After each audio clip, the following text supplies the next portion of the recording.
Olá, pessoal. Eu sou Daniela Moscon, e a partir dessa gravação, desse vídeo, a gente vai começar a conversar um pouquinho sobre os conteúdos mais importantes para o edital da UFBA.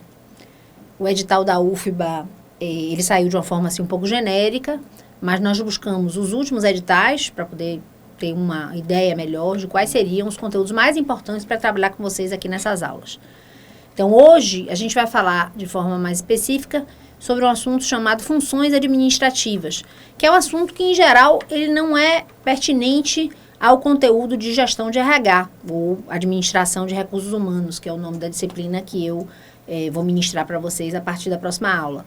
Esse conteúdo de funções administrativas, ele é um conteúdo mais geral, que normalmente cai em administração pública ou em administração geral.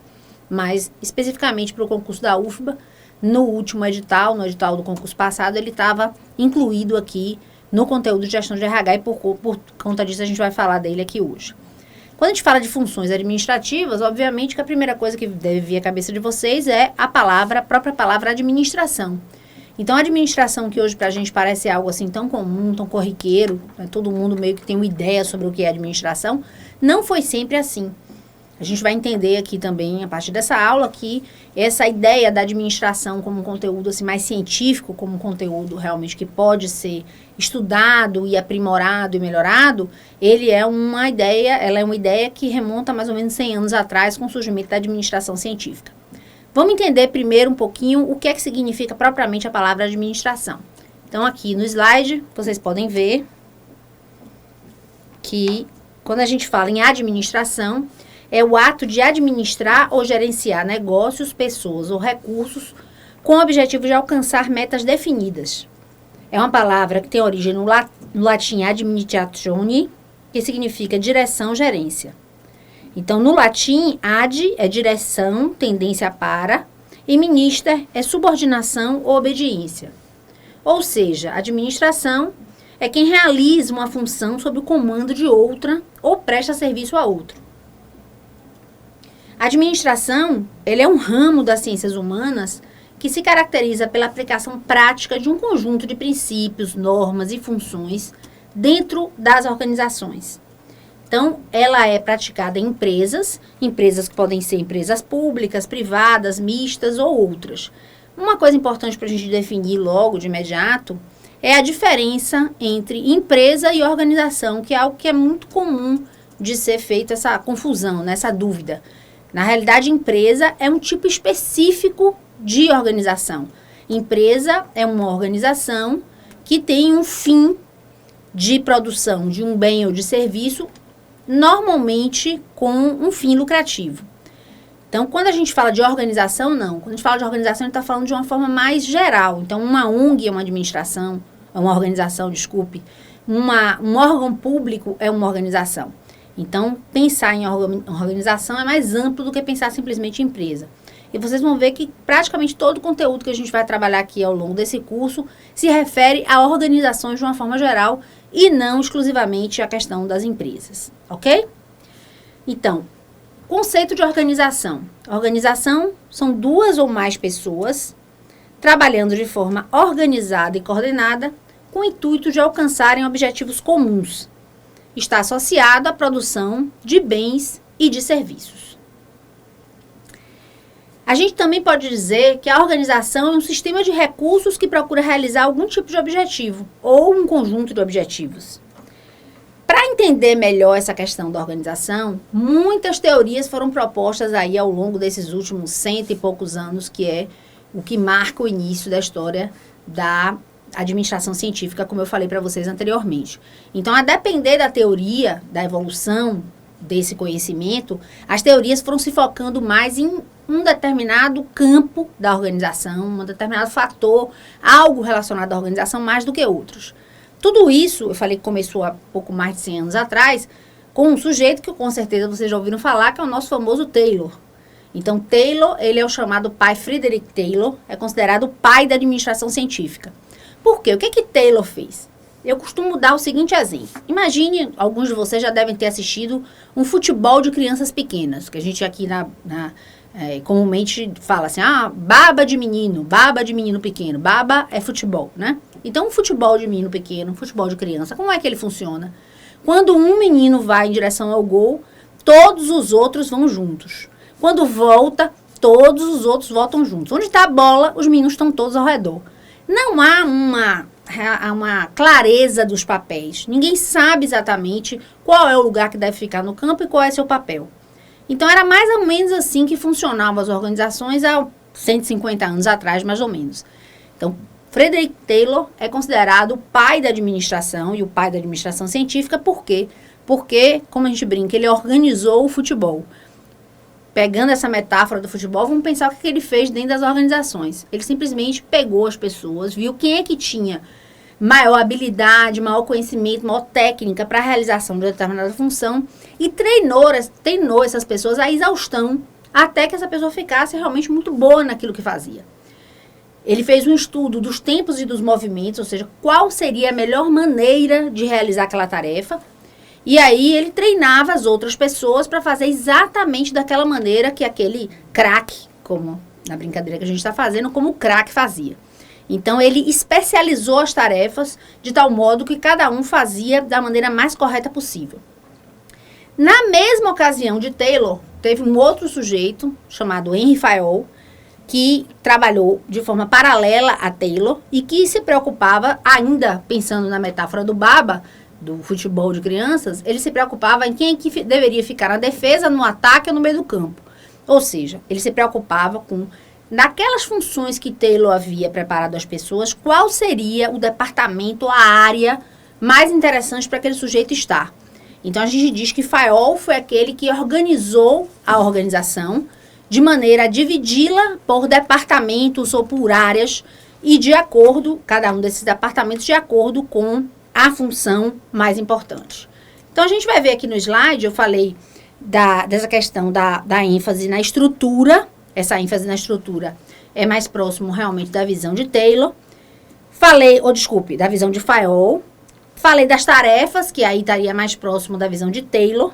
E depois essas coisas foram evoluindo. Alguns outros teóricos, no caso, a partir da Escola das Relações Humanas, se preocuparam mais com as pessoas, depois com o ambiente. E hoje em dia a gente tem uma preocupação muito grande com a tecnologia. Aqui, especificamente nesse conteúdo de teorias administrativas, a gente vai se focar nessa ênfase na estrutura. Então, o conteúdo que está lá direcionado para esse edital da UFBA, que fala funções administrativas. Quando a gente fala nessas funções administrativas, a ênfase recai sobre essa questão da estrutura. Ou seja, a partir das ideias de Henry Fayol. Então, Henry Fayol foi um autor muito importante na área da administração, que criou as suas teorias no começo do século XX. Tinha um foco muito grande, como eu já falei, sobre a estrutura organizacional. Ele entendia que o estudo da estrutura organizacional permitiria o alcance da máxima eficiência. Os estudos dele também, como eu já falei, foram simultâneos aos de Taylor. E ele se preocupou basicamente com 4 funções administrativas. Então, ele dizia que a organização, ela deveria se preocupar com esses 4 macroprocessos, ou seja, essas 4 funções que ele denominou de funções administrativas, que é planejar, organizar, dirigir e controlar. Todas as questões sobre esse assunto versam sobre você conseguir identificar a qual desses macroprocessos uma determinada área, uma determinada tarefa dentro da organização está relacionada. Ok? Então, falando de forma um pouco mais detalhada, para identificar essas questões, para a gente poder entender o que é que está relacionado com planejamento, o que é que está relacionado com organização, o que é que está relacionado com direção, o que é que está relacionado com controle, eu destaquei aqui algumas palavras-chave que eu acho que ajudam muito a gente a entender isso melhor. Então, toda vez que a gente falar em previsão, em planejamento para futuro, a gente está falando da função planejamento.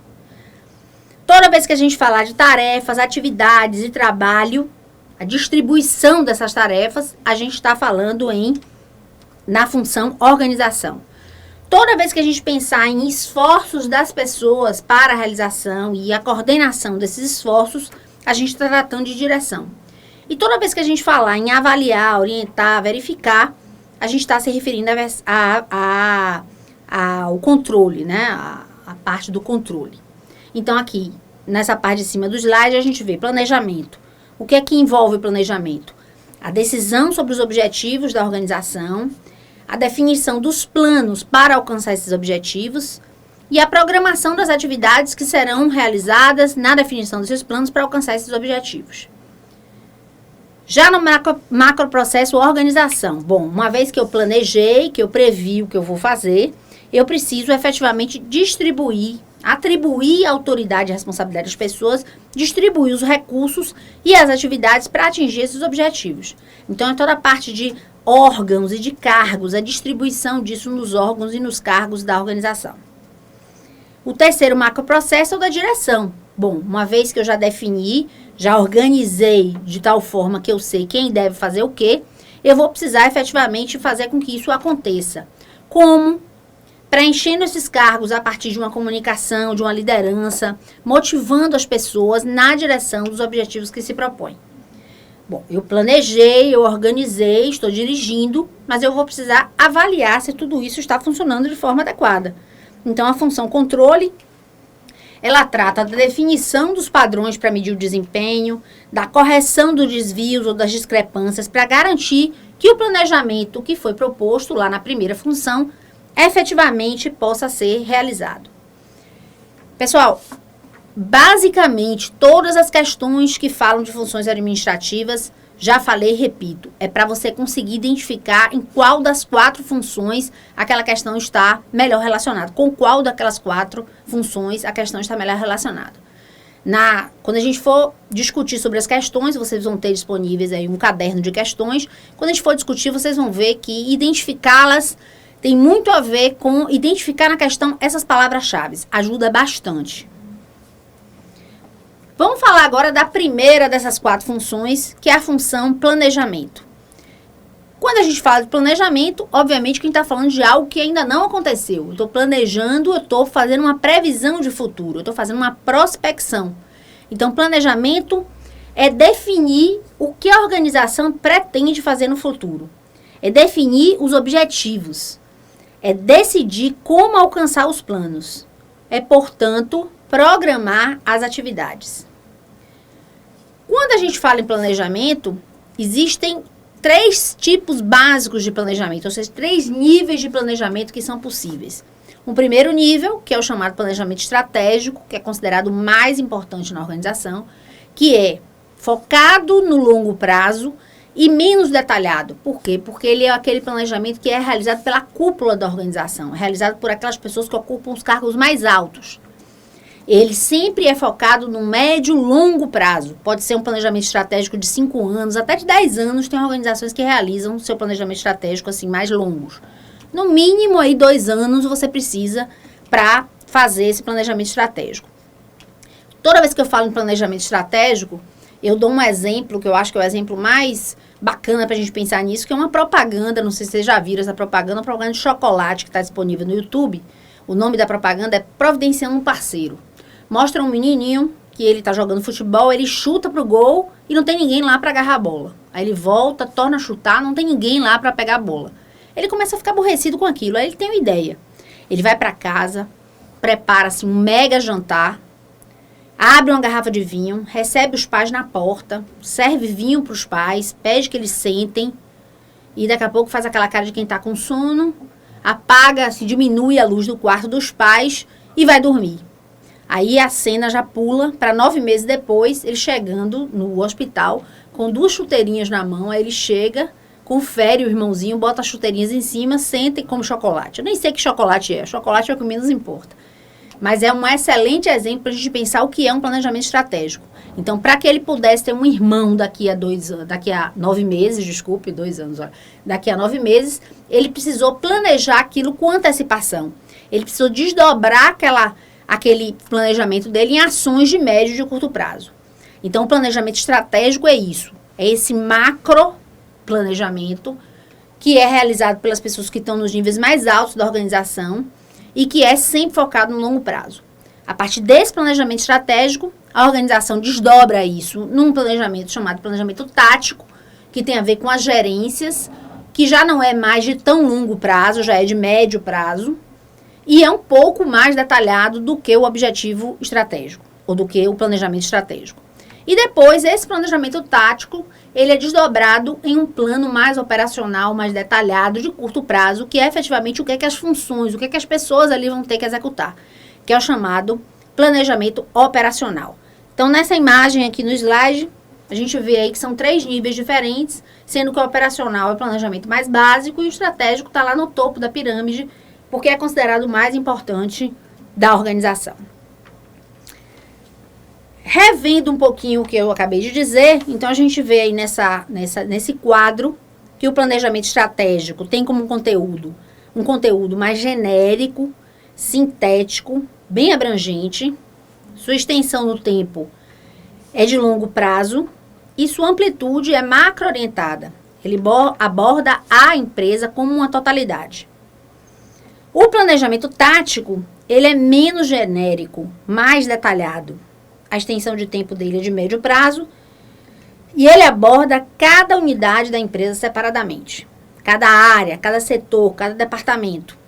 E o planejamento operacional, ele é mais detalhado, ele é específico, ele é analítico, ele é focado no curto prazo e ele é micro-orientado. Aborda cada tarefa ou operação apenas, uma de cada vez.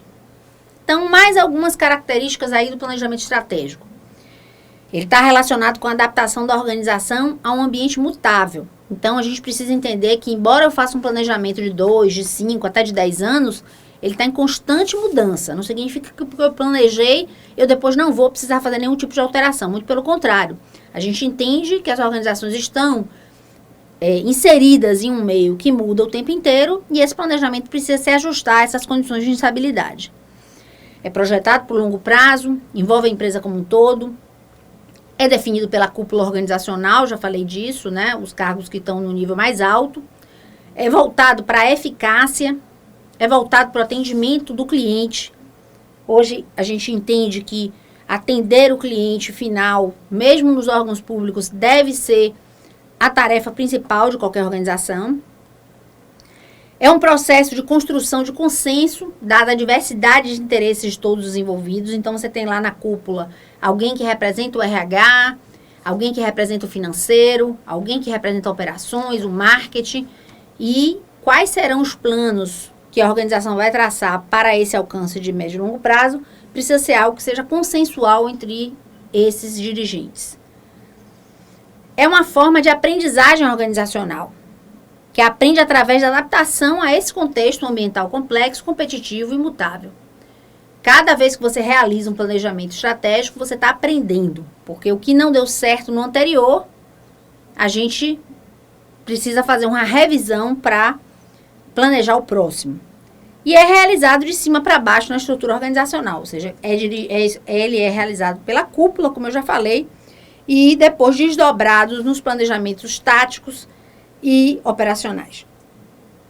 Para fazer esse planejamento estratégico, a organização precisa ter uma boa noção de onde é que ela se encontra no mercado, porque eu falei que a organização ela está num ambiente que é um ambiente mutável. Então, ela precisa estar constantemente avaliando esse ambiente, avaliando o que ela tem de recursos para se adaptar a esse ambiente. Então, é fundamental para a realização de um bom planejamento estratégico aquilo que a gente chama de análise SWOT. Provavelmente alguns de vocês já ouviram falar em análise SWOT, outros podem ter ouvido falar na chamada análise FOFA. Esse nome engraçadinho de FOFA é a mesma coisa de SWOT, porque SWOT é uma sigla que representa 4 palavras em inglês que são forças, fraquezas, oportunidades e ameaças. Então, vendo aqui no quadro, a gente vê aí que forças são strengths, fraquezas, weakness, opportunities, que são as oportunidades, e os threats, que são as ameaças. Por isso que chama-se análise SWOT.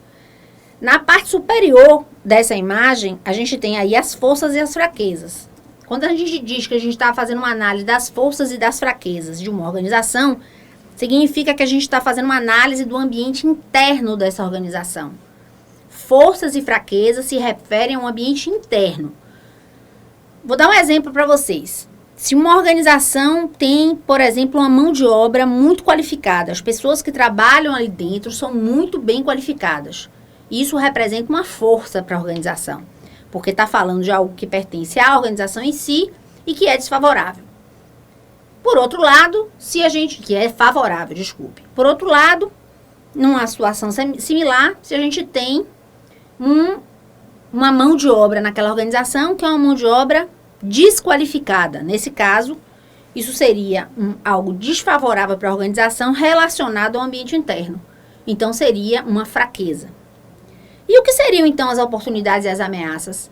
As oportunidades e ameaças também são os fatores favoráveis e desfavoráveis, assim como as forças e as fraquezas, só que, nesse caso, relacionados ao ambiente externo. Então, por exemplo, se uma organização está instalada num local onde ele não tem concorrentes, isso seria uma excelente oportunidade para a organização. Se a organização está instalada numa cidade, por exemplo, que é uma cidade que tem crescido muito, que tem aumentado muito as possibilidades de consumo, isso poderia ser considerado como uma oportunidade para a organização. E já as ameaças também estão relacionadas ao ambiente externo e são fatores desfavoráveis. Por exemplo, uma organização que está instalada num país que está em crise econômica. Isso seria considerado uma ameaça. Então, quando a gente olha para esse quadro da análise SWOT, a gente vê que, de um lado, a gente tem os fatores favoráveis, em cima, internos e embaixo, externos, e do outro lado, a gente tem os fatores desfavoráveis, em cima, interno e embaixo, externo. Essa análise é uma análise super importante para a realização do planejamento estratégico, porque a organização precisa saber quais são suas forças, quais são as suas fraquezas e o que é que aquele mercado ali oferece em termos de oportunidades e ameaças, para que dessa maneira ele possa projetar qual é o plano dele em relação ao futuro. Bom, esse planejamento, qualquer planejamento que a organização faça, a gente tem que entender que ele vai ser desdobrado. Você tem lá o planejamento vai objetivar a identificação dos objetivos organizacionais. Os objetivos organizacionais ainda com um pequeno nível de detalhamento e um maior nível de amplitude. Esses objetivos organizacionais vão sendo desdobrados em políticas, em diretrizes, em metas, em programas, em procedimentos, em métodos e normas. Vou explicar mais ou menos o que significa cada uma dessas coisas para que fique mais claro para vocês. Então, quando a gente fala em políticas, o que seriam políticas? Os objetivos a gente já sabe, né? Os objetivos são as metas que são estabelecidas pela organização, as pretensões futuras da organização. E o que seriam as políticas? As políticas são as regras que vão orientar o comportamento e o procedimento interno e externo das organizações. Então, quando a gente pensa em política, a gente tem que pensar que podem ser políticas mais gerais ou políticas mais específicas. Aqui no slide eu coloquei como exemplo, digamos que exista na política de uma organização dizendo que ela precisa buscar o consenso na tomada de decisão, que isso vai ser algo prioritário para aquela organização. Pode ter na política também, uma política que é comum nas organizações, a gente chama de política de portas abertas. Significa que qualquer pessoa de qualquer nível da organização pode ter acesso a qualquer gestor. É isso que a gente chama de política de portas abertas. Essas políticas, elas precisam ser melhor explicitadas. Elas precisam ser desdobradas naquilo que a gente chama de diretrizes. Diretrizes servem para balizar os meios adequados para atingir os objetivos ou fim. Então, quais serão as diretrizes gerais que a organização vai adotar para alcançar aqueles resultados? Então, as organizações têm diretrizes na área de pessoal, têm diretrizes na área de compra, têm diretrizes na área de finanças e assim sucessivamente. As metas. As metas são objetivos, porém mais bem quantificados. Tem prazo de duração, tem o alvo que se pretende atingir a curto prazo, por exemplo, a meta de produção mensal, a meta de cobrança diária, a meta de venda quinzenal, a meta de redução de material de trabalho, a meta de custos e assim sucessivamente. Para que se atinja essas metas, as organizações em geral desenvolvem uma série de programas. E o que são esses programas? são essas atividades que são necessárias para se atingir as metas. Por exemplo, dentro da área de produção, pode-se desenvolver um programa de aumento da produção, um programa de melhoria das vendas, um programa social. Então, o programa são as atividades que são desenvolvidas para conseguir atingir aquela meta.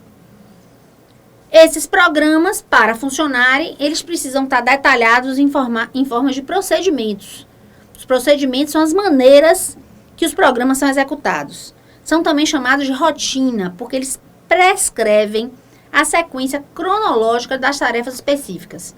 Por exemplo, eu vou admitir alguém para trabalhar na minha organização. Quais são os procedimentos adotados naquela organização para admissão de pessoal? Quais são os procedimentos adotados naquela organização quando se pretende desligar um empregado? No nível ainda mais detalhado, existem os métodos. O método, ele detalha como o trabalho deve ser realizado. Sua amplitude é mais restrita e limitada que o procedimento. Por exemplo, o método de como descrever uma atividade, o método de preenchimento de um relatório gerencial, etc. E, por último, ainda mais detalhado, a gente tem as chamadas normas. O que são as normas? São as regras ou os regulamentos que asseguram esses procedimentos e estabelecem os limites dos empregados. Então, até onde o empregado pode ir? O que pode, o que não pode ser feito dentro daquela organização? Então, os exemplos que eu dei aqui. Tem uma norma que define o local onde é possível fumar ou não dentro de uma organização. A norma que diz qual é o horário de trabalho, que diz qual é o horário de almoço, que determina tudo de forma mais detalhada. Aqui a gente falou até agora do primeiro processo ali, o primeiro macroprocesso que foi o planejamento. Na nossa próxima videoaula, eu vou detalhar mais os outros 3 macroprocessos, ou seja, a organização, a direção e o controle, ok? Até lá, pessoal. Um abraço.